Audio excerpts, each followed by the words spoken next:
श्री गणेशाय नमः। श्री सरस्वती माते नमः। श्रीमद्भागवत महापुराण की जय। जय जय श्री राधे श्याम। श्रीमद्भागवत महापुराण प्रथम खंड पंचम स्कंद प्रथम अध्याय प्रिय व्रत चरित्र। राजा परीक्षित ने पूछा, मुने महाराज, प्रिय व्रत तो बड़े भगवत भक्त और आत्माराम थे, उनकी गृहस्थ आश्रम में कैसे रुचि हुई जिसमें फंसने के कारण मनुष्यों को अपने स्वरूप की विस्मृति होती है और वह कर्म बंधन में बंध जाता है। विप्रवर निश्चय ही ऐसे निसंग महापुरुषों का इस प्रकार गृहस्थ आश्रम में अभिनिवेश होना उचित नहीं है। इसमें किसी प्रकार का संदेह नहीं कि जिनका चित्त पुण्य कीर्ति श्री हरि के चरणों की शीतल छाया का आश्रय लेकर शांत हो गया है, उन महापुरुषों की कुटुंब आदि में कभी आसक्ति नहीं हो सकती। ब्राह्मण, मुझे इस बात का बड़ा संदेह है कि महाराज प्रियव्रत ने स्त्री, घर और पुत्र आदि आसक्त रहकर भी किस प्रकार सिद्धि प्राप्त कर ली और क्यों कर उनकी भगवान श्री कृष्ण में अविचल भक्ति हुई। श्री सुखदेव जी ने कहा, राजन, तुम्हारा कथन बहुत ठीक है। जिनका चित्त पवित्र कीर्ति श्री हरि के परम मधुर चरण कमल मकरंद के रस में सारोबार हो गया है, वे किसी विघ्न बाधा के कारण रुकावट आ जाने पर भी भगवत भक्त परम हंसों के प्रिय वासुदेव भगवान के कथा श्रवण रूपी परम कल्याणमय मार्ग को प्राय छोड़ते नहीं। राजन, राजकुमार प्रियव्रत बड़े भगवत भक्त थे। श्री नारद जी के चरणों की सेवा करने से उन्हें सहज में ही परमार्थ तत्व का बोध हो गया था। वे ब्रह्मा सत्र की दीक्षा निरंतर ब्रह्माभ्यास में जीवन बिताने का नियम लेने वाले ही थे कि उस समय उनके पिता स्वयंभू मनु ने उन्हें पृथ्वी पालन के लिए शास्त्र में बताए हुए सभी श्रेष्ठ गुणों से पूर्णतया संपन्न देह राज्य शासन के लिए आज्ञा दी, किंतु प्रियव्रत अखंड समाधि योग के द्वारा अपनी सारी इंद्रियों और क्रियाओं को भगवान वासुदेव के चरणों में ही समर्पण कर चुके थे। अतः पिता की आज्ञा किसी प्रकार उल्लंघन करने योग्य न होने पर भी यह सोचकर कि राज्य अधिकार पाकर मेरा आत्मस्वरूप स्त्री पुत्र आदि असत प्रपंच से आच्छादित हो जाएगा, राज्य और कुटुंब की चिंता में फंसकर मैं परमार्थ तत्व को प्राय भूल जाऊंगा, उन्होंने उसे स्वीकार न किया। आदिदेव स्वयंभू भगवान ब्रह्मा जी को निरंतर इस गुणमय प्रपंच की वृद्धि का ही विचार रहता है। वे सारे संसार के जीवों का अभिप्राय जानते रहते हैं। जब उन्होंने प्रियव्रत की ऐसी प्रवृत्ति देखी तब वे मूर्तिमान चारों वेद और मरीचि आदि पार्षदों को साथ लिए अपने लोक से उतरे। आकाश में जहां तहां विमानों पर चढ़े हुए इंद्रादि प्रधान देवताओं ने उनका पूजन किया तथा मार्ग में टोलियां बांधकर आए हुए सिद्ध गंधर्व साध्य चारण और मुनि जन ने स्तवन किया। इस प्रकार जगह जगह आदर सम्मान पाते हुए साक्षात नक्षत्र नाथ चंद्रमा के समान गंध मादन की घाटी को प्रकाशित करते हुए प्रियव्रत के पास पहुंचे। प्रियव्रत को आत्मविद्या का उपदेश देने के लिए वहां नारद जी भी आए हुए थे। ब्रह्मा जी के वहां पहुंचने पर उनके वाहन हंस को देखकर देवर्षि नारद जान गए कि हमारे पिता भगवान ब्रह्मा जी पधारे हैं। अतः वे स्वयंभू मनु और प्रियव्रत के सहित तुरंत खड़े हो गए और सबने उनको हाथ जोड़कर प्रणाम किया। परीक्षित नारद जी ने उनकी अनेक प्रकार से पूजा की और सुमधुर वचनों में उनके गुण और अवतार की उत्कृष्टता का वर्णन किया। तब आदि पुरुष भगवान ब्रह्मा जी ने प्रियव्रत की ओर मंद मुस्कान युक्त दया दृष्टि से देखते हुए इस प्रकार कहा। श्री ब्रह्मा जी ने कहा, बेटा मैं तुमसे सत्य सिद्धांत की बात कहता हूँ, ध्यान देकर सुनो। तुम्हें अप्रमेय श्री हरि के प्रति किसी प्रकार की दोष दृष्टि नहीं रखनी चाहिए। तुम ही क्या, हम महादेव जी, तुम्हारे पिता स्वयंभू मनु और तुम्हारे गुरु ये महर्षि नारद भी विवश होकर उन्हीं की आज्ञा का पालन करते हैं। उनके विधान को कोई भी देहदारी न तो तप विद्या योग बल या बुद्धि बल से, न अर्थ या धर्म की शक्ति से और न स्वयं या किसी दूसरे की सहायता से ही टाल सकता है। प्रियवर, उसी अव्यक्त ईश्वर के दिए हुए शरीर को सब जीव जन्म मरण शोक मोह भय और सुख दुख का भोग करने तथा कर्म करने के लिए सदा धारण करते हैं। वत्स, जिस प्रकार रस्सी से नथा हुआ पशु मनुष्य का बोझ ढोता है, उसी प्रकार परमात्मा की वेदवाणी रूप बड़ी रस्सी में सत्व आदि गुण, सात्विक आदि कर्म और उनके ब्राह्मण आदि वाक्यों की मजबूत डोरी से जकड़े हुए हम सब लोग उन्हीं के इच्छा अनुसार कर्म में लगे रहते हैं और उसके द्वारा उनकी पूजा करते रहते हैं। हमारे गुणों और कर्मों के अनुसार प्रभु ने हमें जिस योनि में डाल दिया है उसी को स्वीकार करके वे जैसी व्यवस्था करते हैं उसी के अनुसार हम सुख या दुख भोगते रहते हैं। हमें उनकी इच्छा का उसी प्रकार अनुसरण करना पड़ता है जैसे किसी अंधे को आंख वाले पुरुष का। मुक्त पुरुष भी प्रारब्ध का भोग करता हुआ भगवान की इच्छा के अनुसार अपने शरीर को धारण करता ही है। ठीक वैसे ही जैसे मनुष्य की निद्रा टूट जाने पर भी स्वप्न में अनुभव किए हुए पदार्थों का स्मरण होता है, इस अवस्था में भी उसको अभिमान नहीं होता और विषय वासना के जिन संस्कारों के कारण दूसरा जन्म होता है उन्हें वह स्वीकार नहीं करता।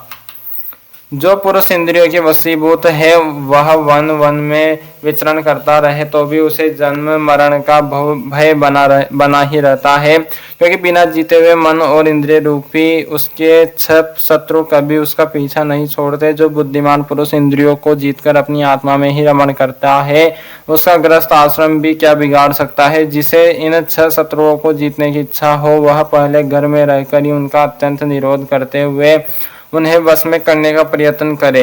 किले में सुरक्षित रहकर लड़ने वाला राजा अपने प्रबल शत्रुओं को भी जीत लेता है, फिर भी जब इन शत्रुओं का बल अत्यंत क्षीण हो जाए तब विद्वान पुरुष इच्छानुसार विचर सकता है। तुम यद्यपि श्री कमल नाम भगवान के चरण कमल की कली रूप किले के आश्रित रहकर इन छह शत्रुओं को जीत चुके हो तो भी पहले उन पुराण पुरुष के दिए हुए भोगों को भोगो, इसके बाद निसंग होकर अपने आत्म स्वरूप में स्थित हो जाना। सुखदेव जी कहते हैं, जब त्रिलोकी के गुरु श्री ब्रह्मा जी ने इस प्रकार कहा तो परम भागवत प्रियव्रत ने छोटे होने के कारण नम्रता से सिर झुका लिया और जो आज्ञा ऐसा कहकर बड़े आदर पूर्वक उनका आदेश सिरोधार्य किया। तब स्वयंभू मनु ने प्रसन्न होकर भगवान ब्रह्मा जी की विधिवत पूजा की। इसके पश्चात वे मन और वाणी के अविषय अपने आश्रय तथा सर्व व्यवहारातीत पर ब्रह्मा का चिंतन करते हुए अपने लोक को चले गए। इस समय प्रियव्रत और नारद जी सरल भाव से उनकी ओर देख रहे थे। मनु जी ने इस प्रकार ब्रह्मा जी की कृपा से अपना मनोरथ पूर्ण हो जाने पर देवऋषि नारद की आज्ञा से प्रियव्रत को संपूर्ण भूमंडल की रक्षा का भार सौंप दिया और स्वयं विषय रूपी विषैले जल से भरे हुए ग्रस्त आश्रम रूपी दुस्तर जलाशय की भोग इच्छा से निवृत्त हो गए। अब पृथ्वीपति महाराज प्रियव्रत भगवान की इच्छा से राज्य शासन के कार्य में नियुक्त हुए, जो संपूर्ण जगत को बंधन से छुड़ाने में अत्यंत समर्थ है। उन आदि पुरुष श्री भगवान के चरण युगल का निरंतर ध्यान करते रहने से यद्यपि उनके राग आदि सभी मन नष्ट हो चुके थे और उनका हृदय भी अत्यंत शुद्ध था, तथापि बड़ों का मान रखने के लिए वे पृथ्वी का शासन करने लगे। तदंतर उन्होंने प्रजापति विश्वकर्मा की पुत्री बृहस्पति से विवाह किया। उससे उनके 10 पुत्र हुए। वे सब उन्हीं के समान शीलवान, गुणी, कर्मनिष्ठ, रूपवान और पराक्रमी थे। उनसे छोटी ऊर्जस्वती नाम की एक कन्या भी हुई। पुत्रों के नाम आग्निद्र, इद्म, जीह, यज्ञ, बाहु, महावीर, हिरण्यरेता, घृत, पृष्ठ, सवन, मेदातिथि, वित्तिहोत्र और कवि थे। ये सब नाम अग्नि के भी है। इनमें कवि, महावीर और सवन ये 3 नैष्ठिक ब्रह्मचारी हुए। इन्होंने बाल्यावस्था से आत्मविद्या का अभ्यास करते हुए अंत में संन्यास आश्रम ही स्वीकार किया। इन्हें निवृत्ति परायण महर्षियों ने संन्यास आश्रम में ही रहते हुए समस्त जीवों के अधिष्ठान और भवबंधन से डरे हुए लोगों को आश्रय देने वाले भगवान वासुदेव के परम सुंदर चरणारविंदों का निरंतर चिंतन किया। उससे प्राप्त हुए अखंड एवं श्रेष्ठ भक्ति योग से उनका अंतःकरण सर्वथा शुद्ध हो गया और उसमें श्री भगवान का आविर्भाव हुआ। तब देह आदि उपाधि की निवृत्ति हो जाने से उनकी आत्मा की संपूर्ण जीवों के आत्मभूत प्रयाग आत्मा में एक ही भाव से स्थित हो गई। महाराज प्रियव्रत की दूसरी भार्या से उत्तम, तामस और रेवत ये 3 पुत्र उत्पन्न हुए, जो अपने नाम वाले मनवंतरों के अधिपति हुए। इस प्रकार कवि आदि 3 पुत्रों के निवृत्ति परायण हो जाने पर राजा प्रियव्रत ने 11 अबुर्ध वर्षों तक पृथ्वी का शासन किया। जिस समय वे अपनी अखंड पुरुषार्थमय और वीर्यशालीन भुजाओं से धनुष की डोरी खींचकर टंकार करते थे, उस समय डर के मारे सभी धर्मद्रोही न जाने कहाँ छिप जाते थे। प्राण प्रिय बृहस्पति के दिन दिन बढ़ाने वाले अमोद आमोद प्रमोद और अभ्युत्थान आदि क्रीड़ाओं के कारण तथा उसके स्त्री जनोचित हाव भाव, लज्जा से संकुचित मंद हास्य युक्त चितवन और मन को भाने वाले विनोद आदि से महामना प्रियव्रत विवेकहीन व्यक्ति की भांति आत्मविस्मृत से होकर सब भोगों को भोगने लगे, किंतु वास्तव में ये उनमें आसक्त नहीं थे। एक बार इन्होंने जब यह देखा कि भगवान सूर्य सुमेरु की परिक्रमा करते हुए लोकालोक पर्यंत पृथ्वी के जितने भागों को आलोकित करते हैं उसमें से आधा ही प्रकाश में रहता है और आधे में अंधेरा छाया रहता है, तो उन्होंने इससे पसंद नहीं किया। तब उन्होंने यह संकल्प लेकर कि मैं रात को भी दिन बना दूंगा, सूर्य के समान ही वेगवान एक ज्योतिर्मय रथ पर चढ़कर दित्य सूर्य की ही भांति उनके पीछे पीछे पृथ्वी की 7 परिक्रमाएं कर डाली। भगवान की उपासना से इनका अलौकिक प्रभाव बहुत बढ़ गया था। उस समय इनके रथ के पहियों से जो लीके बनी वे ही 7 समुद्र हुए, उनसे पृथ्वी में 7 द्वीप हो गए। उनके नाम क्रमशः जम्बू, प्लक्स, सालमली, कुश, कोच, साक और पुष्कर द्वीप है। इनमें से पहले की अपेक्षा आगे आगे के द्वीप का परिमाण दूना है और ये समुद्र के बाहरी भागों में पृथ्वी के चारों ओर फैले हुए हैं। 7 समुद्र क्रमशः खारे जल, ईख के रस, मदिरा, घी, दूध, मट्ठे और मीठे जल से भरे हुए हैं। ये 7 द्वीपों की खाइयों के समान है। परिमाण में अपने भीतर वाले दीपक बराबर है। इनमें से एक एक क्रमशः अलग अलग 7 द्वीपों को बाहर से घेर कर स्थित है। बृहस्पतिपति महाराज प्रियव्रत ने अपने अनुगत पुत्र आग्निद्र, इदमजिह्, यज्ञबाहु, हिरण्यरेता, ग्रत, पृष्ठ, मेधातिथि और वीतिहोत्र में से क्रमशः एक एक को उक्त जम्बू आदि द्वीपों में से एक एक का राजा बनाया। उन्होंने अपनी कन्या ऊर्जस्वती का विवाह शुक्राचार्य जी से किया। उसी से शुक्र कन्या देवयानी का जन्म हुआ। राजन, जिन्होंने भगवत चरणारविंदों की रज के प्रभाव से शरीर के भूख, प्यास, शोक, मोह और जरा मृत्यु इन 6 गुणों को अथवा मन के सहित 6 इंद्रियों को जीत लिया है, उन भगवत भक्तों का ऐसा पुरुषार्थ होना कोई आश्चर्य बात नहीं, क्योंकि वर्ण, बृहस्पति, चांडाल आदि नीच योनि का पुरुष भी भगवान के नाम का केवल एक बार उच्चारण करने से तत्काल संसार बंधन से मुक्त हो जाता है।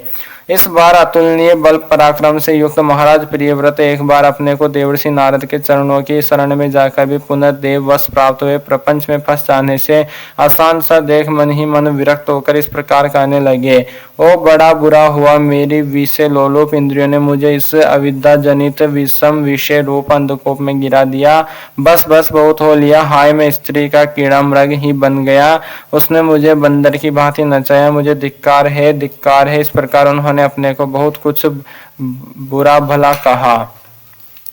परम आराध्य श्री हरि की कृपा से उनकी विवेक वृत्ति जागृत हो गई। उन्होंने यह सारी पृथ्वी यथा योग्य अपने अनुगत पुत्रों को बांट दी और जिसके साथ उन्होंने तरह तरह के भोग भोगे थे उस अपनी राजरानी को साम्राज्य लक्ष्मी के सहित मृत देह के समान छोड़ दिया तथा हृदय में वैराग्य धारण कर भगवान की लीलाओं का चिंतन करते हुए उसके प्रभाव से श्री नारद जी के बतलाए हुए मार्ग का पुनः अनुसरण करने लगे। महाराज प्रियव्रत के विषय में निम्नलिखित लोकोक्ति प्रसिद्ध है। राजा प्रियव्रत जो कर्म किए हैं उन्हें सर्वशक्तिमान ईश्वर के सिवा और कौन कर सकता है। उन्होंने रात्रि के अंधकार को मिटाने का प्रयत्न करते हुए अपने रथ के पहियों से बनी हुई लीकों से ही 7 समुद्र बना दिए।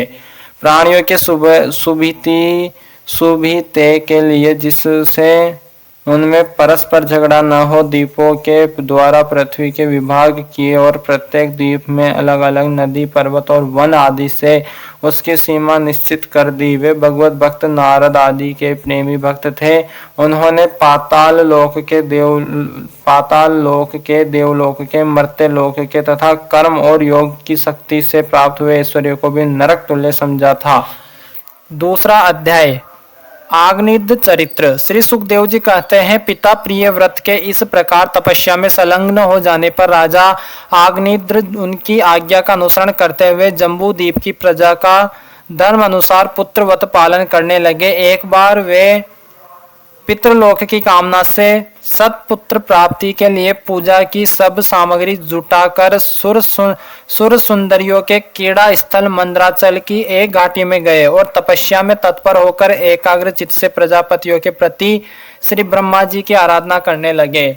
आदिदेव भगवान ब्रह्मा जी ने उनकी अभिलाषा जान ली, अतः आप अपनी सभा की गायिका पूर्वचिति नाम की अप्सरा को उनके पास भेज दिया।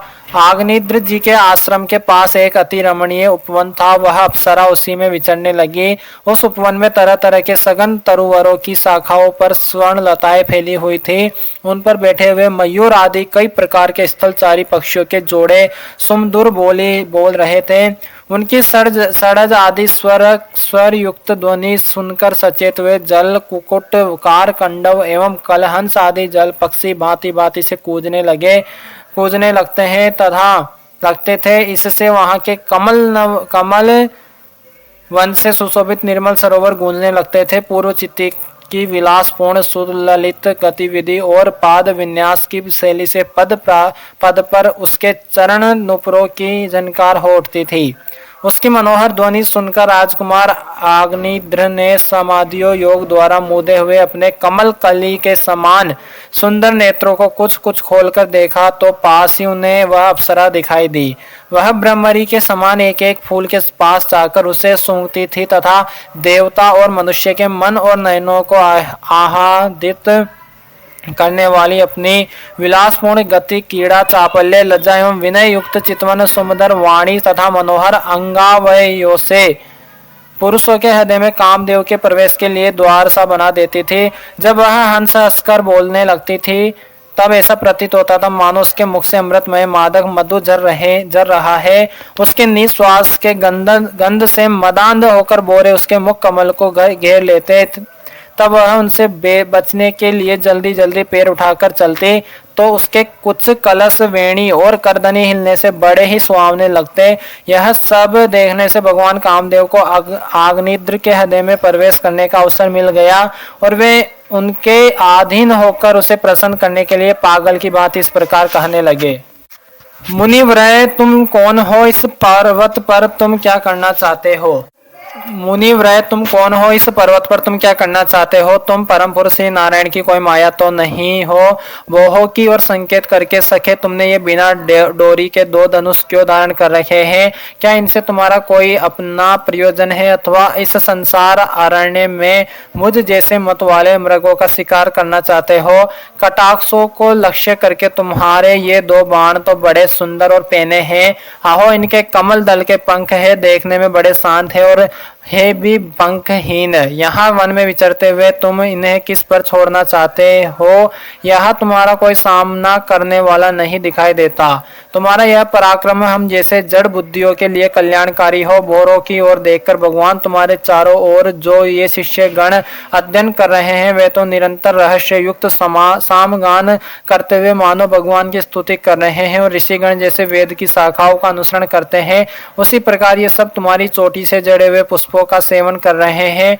नुपुरों के शब्द की ओर संकेत करके ब्राह्मण तुम्हारे चरण रूप पिंजड़ों में जो तीतर बंद है उनका शब्द तो सुनाई देता है परंतु रूप देखने में नहीं आता। करदनी सहित पीली साड़ी में अंग की कांति की उत्प्रेक्षा कर तुम्हारे नितांबों पर यह कदम कुसुमों की सी आभा कहाँ से आ गई? इनके ऊपर तो अंगारों का मंडल सा भी दिखाई देता है किंतु तुम्हारा वल्कल वस्त्र कहाँ है? कुमकुम मंडित कुचों की ओर लक्ष्य करके द्विजवर तुम्हारे इन दोनों सुंदर सिंगों में क्या भरा हुआ है? अवश्य ही इनमें बड़े अमूल्य रत्न भरे हैं। इसी से तो तुम्हारा मध्य भाग इतना क्रश होने पर भी तुम इनका भोज डो रहे हो। यह जाकर तो मेरी दृष्टि भी मानो अटक गई है। और सुबह इन सिंगों पर तुमने यह लाल लाल लेप सा क्या लगा रखा है? इसकी गंध से तो मेरा सारा आश्रम महक उठा है। मित्रवर, मुझे तो तुम अपना देश दिखा दो जहाँ के निवासी अपने वक्ष स्थल पर ऐसे अद्भुत अव्यय धारण करते हैं जिन्होंने हमारे जैसे प्राणियों के चित्तों को शुद्ध कर दिया है तथा मुख में विचित्र हाव भाव, सरस भाषण और अदरामृत जैसी अनूठी वस्तुएं रखते हैं। प्रियवर, तुम्हारा भोजन क्या है जिसके खाने से तुम्हारे मुख से हवन सामग्री की सी सुगंधी फैल रही है? मालूम होता है तुम कोई विष्णु भगवान की कला ही हो, इसलिए तुम्हारे कानों में कभी पलक न मारने वाले मकर के आकार के 2 कुंडल है। तुम्हारा मुख एक सुंदर सरोवर के समान है, उसमें तुम्हारे चंचल नेत्र भय से कांपती हुई 2 मछलियों के समान, दंत पंक्ति हंसों के समान और घुंघराली अलकावली बोरों के समान शोभायमान है। तुम जब अपने कर कमलों से थपकी मारकर इस गेंद को उछालते हो तब यह दिशा विदिशाओं में जाती हुई मेरे नेत्रों को तो चंचल कर ही देती है, साथ साथ मेरे मन में भी खलबली पैदा कर देती है। तुम्हारा बांका जटाजूट खुल गया है, तुम इसे संभालते नहीं। अरे यह धूर्त वायु कैसा दुष्ट है जो बार बार तुम्हारे नीवी वस्त्र को उड़ा देता है। तपोधन तपस्वियों के तपों को भ्रष्ट करने वाला यह अनूप रूप तुमने किस तप के प्रभाव से पाया है? मित्र आओ, कुछ दिन मेरे साथ रहकर तपस्या करो, अथवा कहीं विश्व विस्तार की इच्छा से ब्रह्मा जी ने ही तो मुझ पर कृपा नहीं की है। सचमुच तुम ब्रह्मा जी की ही प्यारी देन हो, अब मैं तुम्हें नहीं छोड़ सकता। तुम में तो मेरे मन और नयन ऐसे उलझ गए हैं कि अन्यत्र जाना ही नहीं चाहते। सुंदर सींगों वाली तुम्हारा जहां मन हो मुझे भी वहीं ले चलो, मैं तुम्हारा अनुचर हूँ और तुम्हारी ये मंगलमय सखिया भी हमारे ही साथ रहे। श्री सुखदेव जी कहते हैं, राजन अग्निद्र देवताओं के समान बुद्धिमान और स्त्रियों को प्रसन्न करने में बड़े कुशल थे। उन्होंने इस प्रकार की रति चातुर्य मई मीठी मीठी बातों से उस अप्सरा को प्रसन्न कर लिया। वीर समाज में अग्रगण्य आग्निद्र की बुद्धिशील रूप अवस्था, लक्ष्मी और उदारता से आकर्षित होकर वह उन जम्बूद्वीप आदि पति के साथ कई हजार वर्षों तक पृथ्वी और स्वर्ग के भोग भोगती रही। तदंतर नृपवर आग्नेद्र ने उसके गर्भ से नाभि, किमपुरुष, हरिवर्ष, इलाव्रत, रम्यक, हिरण्यमय, कुरु, भद्रासव और केतुमाल नाम के 9 पुत्र उत्पन्न किए। इस प्रकार 9 वर्षों में प्रतिवर्ष एक के क्रम से 9 पुत्र उत्पन्न कर पूर्व चिति उन्हें राजभवन में ही छोड़कर फिर ब्रह्मा जी की सेवा में उपस्थित हो गई। ये आग्निद्र के पुत्र माता के अनुग्रह से स्वभाव से ही सुडौल और सबल शरीर वाले थे। आग्निद्र ने जम्बूद्वीप के विवाह करके उन्हीं के समान नाम वाले 9 वर्ष भूखंड बनाए और उन्हें एक एक पुत्रों को सौंप दिया। तब वे सब अपने अपने वर्ष का राज्य भोगने लगे। महाराज अग्निद्र दिन दिन भोगों की भोगते रहने पर भी उनसे अतृप्त ही रहे। वे उस अप्सरा को ही परम पुरुषार्थ समझते थे, इसलिए उन्होंने वैदिक कर्मों के द्वारा उसी लोक को प्राप्त किया जहां पितृगण अपने सुकृतों के अनुसार तरह तरह के भोगों में मस्त रहते हैं। पिता के परलोक सिधारने पर नाभि आदि 9 भाइयों ने मेरु की मेरु देवी प्रतिरूपा, उग्र दृष्टि, लता, रम्या, श्यामा, नारी, भद्रा और देवविति नाम की 9 कन्याओं से विवाह किया। कंद 3 अध्याय। राजा नाभि का चरित्र। श्री सुखदेव जी कहते हैं, राजन आग्निद्र के पुत्र नाभि के कोई संतान न थी, इसलिए उन्होंने अपनी भार्या मेरु देवी के सहित पुत्र की कामना से एकाग्रता पूर्वक भगवान यज्ञ पुरुष का यजन किया। यद्यपि सुंदर अंगों वाले श्री भगवान द्रव्य, देश, काल, मंत्र, ऋत्विज, दक्षिणा और विधि इन यज्ञ के साधनों से सहज में नहीं मिलते, तथापि वे भक्तों पर तो कृपा करते ही हैं। इसलिए जब महाराज नाभि ने श्रद्धा पूर्वक विशुद्ध भाव से उनकी आराधना की, तब उनका चित्त अपने भक्तों का अभिष्ट कार्य करने के लिए उत्सुक हो गया। यद्यपि उनका स्वरूप सर्वथा स्वतंत्र है, तथापि उन्होंने प्रवज्ञ कर्म का अनुष्ठान होते समय उसे मन और नयनों को आनंद देने वाले अवयवों से युक्त अति सुंदर हृदय आकर्षक मूर्ति में प्रकट किया। उनके श्रीअंग में रेशमी पीताम्बर था, वक्षस्थल पर सुमनोहर श्रीवत्सचिन्ह सुशोभित था, भुजाओं में शंख, चक्र, गदा, पद्म तथा गले में वनमाला और कौस्तुभमणि की शोभा थी। संपूर्ण शरीर अंग प्रत्यंग की कांति को बढ़ाने वाले किरण जाल मंडित मणिमय मुकुट, कुंडल, कंकण, करधनी, हार, बाजूबंद और नूपुर आदि आभूषणों से विभूषित था। ऐसे परम तेजस्वी चतुर्भुज मूर्ति पुरुष विशेष को प्रकट हुआ देख ऋत्विज सदस्य और यजमान आदि सब लोग ऐसे आह्लादित हुए जैसे निर्धन पुरुष अपार धनराशि पाकर फूला नहीं समाता।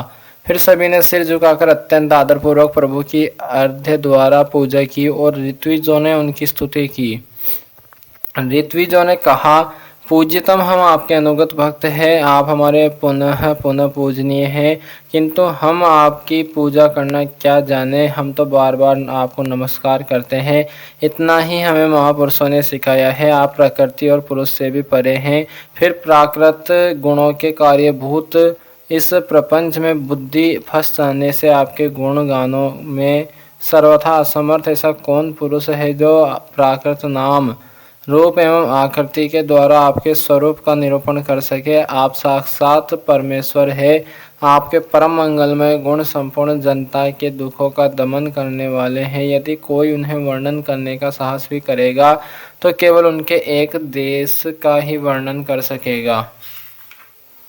किंतु प्रभु, यदि आपके भक्त प्रेम गदगद वाणी से स्तुति करते हुए सामान्य जल, विशुद्ध पल्लव, तुलसी और दूब के अंकुर आदि सामग्री से ही आपकी पूजा करते हैं तो भी आप सब प्रकार के संतुष्ट हो जाते हैं।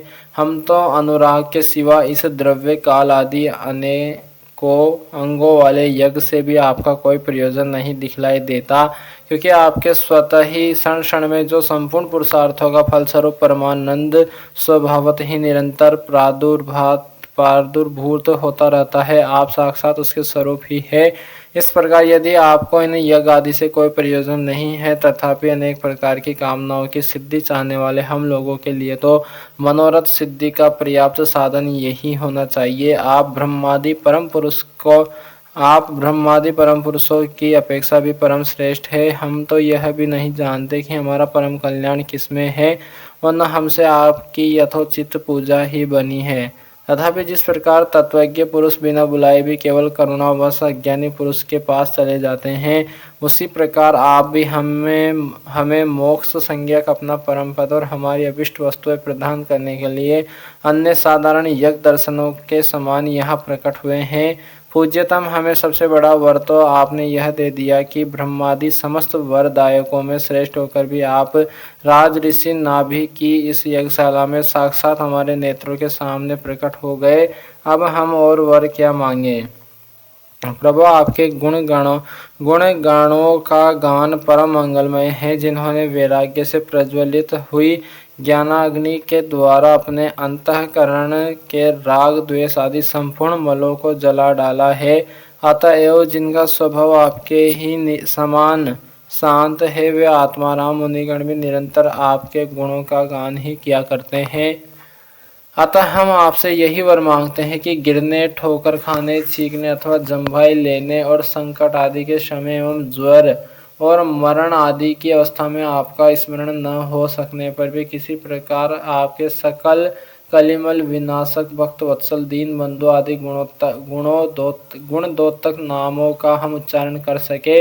इसके सिवा कहने योग्य न होने पर भी एक प्रार्थना और है। आप साक्षात परमेश्वर है। स्वर्ग अपवर्ग आदि ऐसी कोई वस्तु नहीं जिसे आप न दे सके, तथापि जैसे कोई कंगाल किसी धन लुटाने वाले परम उदार पुरुष के पास पहुंचकर भी उससे भूसा ही मांगे, उसी प्रकार हमारे यजमान ये राजऋषि नाभि संतान को ही परम पुरुषार्थ मानकर आपके ही समान पुत्र पाने के लिए आपकी आराधना कर रहे हैं। यह कोई आश्चर्य की बात नहीं है। आपकी माया पार कोई नहीं पा सकता है और न वह किसी के वश में ही आ सकती है। जिन लोगों ने महापुरुषों के चरणों का आश्रय नहीं लिया, उनमें ऐसा कौन है जो उसके वश में नहीं होता। उसकी बुद्धि पर उसका पर्दा नहीं पड़ जाता और विषय रूप विषय का वेग उसके स्वभाव को दूषित नहीं कर देता।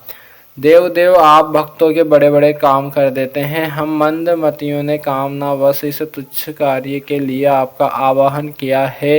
यह आपका अनादर ही है, किंतु आप समदर्शी हैं, अतः हम अज्ञानियों की इस दृष्टता को आप क्षमा करें। श्री सुखदेव जी कहते हैं, राजन वर्षाधिपति नाभि के पूज्य ऋत्विजों ने प्रभु के चरणों की वंदना करके जब पूर्वोक्त स्तोत्र से स्तुति की, तब देवश्रेष्ठ श्री हरि ने करुणावश इस प्रकार कहा।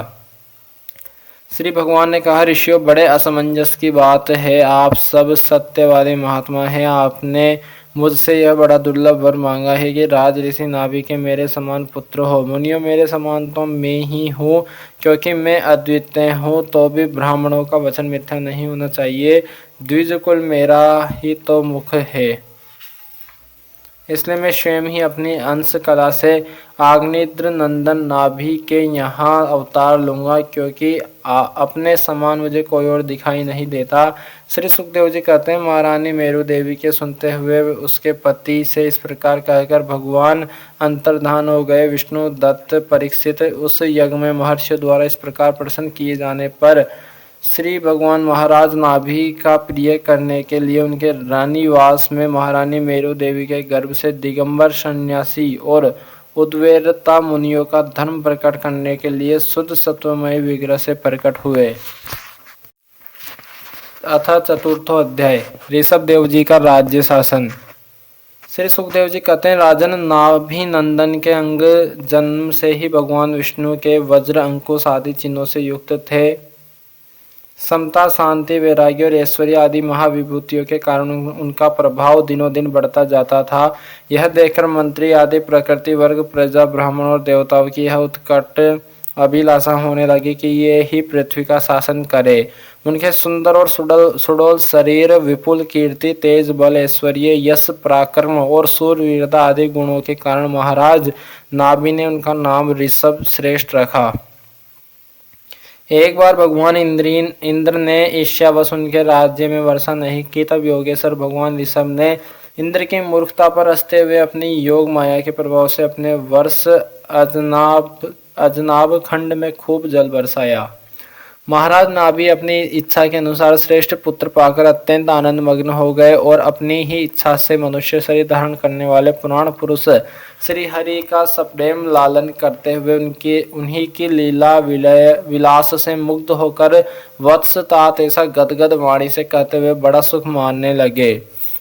जब उन्होंने देखा कि मंत्रिमंडल, नागरिक और राष्ट्र की जनता ऋषभ देव से बहुत प्रेम करती है, तो उन्होंने उन्हें धर्म मर्यादा की रक्षा के लिए राज्याभिषिक्ति करके ब्राह्मणों की देखरेख में छोड़ दिया। आप अपनी पत्नी मेरु देवी के सहित बद्री का आश्रम को चले गए। वहां अहिंसा व्रति से, जिससे किसी को उद्वेग न हो, ऐसी कौशल पूर्ण तपस्या और समाधि योग के द्वारा भगवान वासुदेव के नर नारायण रूपी आराधना करते हुए समय आने पर उन्हीं के स्वरूप में लीन हो गए। पांडु नंदन राजा नाभि के विषय में यह लोकोक्ति प्रसिद्ध है। राजर्षि नाभि के उद्धार कर्मों का उच्चारण दूसरा कौन पुरुष कर सकता है, जिनके शुद्ध कर्मों से संतुष्ट होकर साक्षात श्री हरि उनके पुत्र हो गए थे। महाराज नाभि के समान ब्राह्मण भक्त भी कौन हो सकता है, जिनकी दक्षिणा आदि से संतुष्ट हुए ब्राह्मणों ने अपने मंत्र बल से उन्हें यज्ञशाला में साक्षात श्री विष्णु भगवान के दर्शन करा दिए। भगवान ऋषभ देव ने अपने देश भखंड को कर्म भूमि मानकर लोक संग्रह के लिए कुछ काल गुरुकुल में वास किया। गुरुदेव को यथोचित दक्षिणा देकर गृहस्थ में प्रवेश करने के लिए उनकी आज्ञा ली। फिर लोगों को गृहस्थ धर्म की शिक्षा देने के लिए देवराज इंद्र की दी हुई उनकी कन्या जयंती से विवाह किया तथा स्रोत स्मार्त दोनों प्रकार के शास्त्रों उपदिष्ट कर्मों का आचरण करते हुए उसके गर्भ से अपने ही समान गुण वाले 100 पुत्र उत्पन्न किए। उनमें महायोगी भरत जी सबसे बड़े और सबसे अधिक गुणवान थे। उन्हीं के नाम से लोग इस अजनाभखंड को भारतवर्ष कहने लगे। उनसे छोटे कुशाव्रत, इलाव्रत, ब्रह्माव्रत, मलय, केतु, भद्रसेन, इंद्र, स्पर्क, विदर्भ और कीकट, ये 9 राजकुमार शेष 90 भाइयों से बड़े एवं श्रेष्ठ थे। उनसे छोटे कवि हरि, अंतरिक्ष प्रबुद्ध, पिपलायन, आविहोत्र, द्रुमिल, चमस और करभाजन, ये 9 राजकुमार भागवत धर्म का प्रचार करने वाले बड़े भगवत भक्त थे। भगवान की महिमा से महिमान्वित और परम शांति से पूर्ण इनका पवित्र चरित्र हम नारद वसुदेव संवाद के प्रसंग से आगे 11 स्कंद में कहेंगे। इनसे छोटे जयंती के 81 पुत्र पिता की आज्ञा का पालन करने वाले अति विनीत महान वेदज्ञ और निरंतर यज्ञ करने वाले थे। वे पुण्य कर्मों का अनुष्ठान करने से शुद्ध होकर ब्राह्मण हो गए थे। भगवान ऋषभ देव यद्यपि परम स्वतंत्र होने के कारण स्वयं सर्वदा ही सब प्रकार की अनर्थ परंपरा से रहित केवल अनुभव स्वरूप और साक्षात ईश्वर ही थे, तो भी अज्ञानियों के समान कर्म करते हुए उन्होंने काल के अनुसार प्राप्त धर्म का आचरण करके उसका तत्व न जानने वाले लोगों को उसकी शिक्षा दी। साथ ही सम शांत सुहद और कारुणिक रहकर धर्म अर्थ यश संतान भोग सुख और मोक्ष का संग्रह करते हुए गृहस्थ आश्रम में लोगों को नियमित किया। महापुरुष जैसा जैसा आचरण करते हैं दूसरे लोग उसी का अनुकरण करने लगते हैं। यद्यपि वे सभी धर्मों के सार रूप वेद के गूढ़ रहस्य को जानते थे, तो भी ब्राह्मणों की बतलाई हुई विधि से साम दान आदि निधि के अनुसार ही जनता का पालन करते थे। उन्होंने शास्त्र और ब्राह्मणों के उपदेश अनुसार भिन्न भिन्न देवताओं के उद्देश्यों से द्रव्य देश काल आयु श्रद्धा और ऋतु आदि से सुसंपन्न सभी प्रकार के 100 यज्ञ किए। भगवान ऋषभ देव के शासन काल में इस देश का कोई भी पुरुष अपने लिए किसी से भी अपने प्रभु के प्रतिदिन बढ़ने वाले अनुराग के सिवा और किसी वस्तु की भी कभी इच्छा नहीं करता था। यह नहीं आकाश कुसुम आदि अविद्यमान वस्तु की भांति कोई किसी की वस्तु की ओर दृष्टिपात भी नहीं करता था। एक बार भगवान ऋषभ देव घूमते घूमते ब्रह्माव्रत देश में पहुंचे। वहां बड़े बड़े ब्रह्म ऋषियों के सभा में उन्होंने प्रजा के सामने ही अपने समाहित चित्त तथा विनय और प्रेम के भार से संशयित पुत्रों को शिक्षा देने के लिए इस प्रकार कहा। श्रीमद् भागवत महापुराण की जय। श्री सीताराम भगवान की जय। श्री राधे श्याम जी सरकार की जय। हनुमान जी महाराज की जय। सदगुरुदेव भगवान की जय। अपने अपने माता पिता की जय। सभी संतन की जय। सभी विप्रन की जय।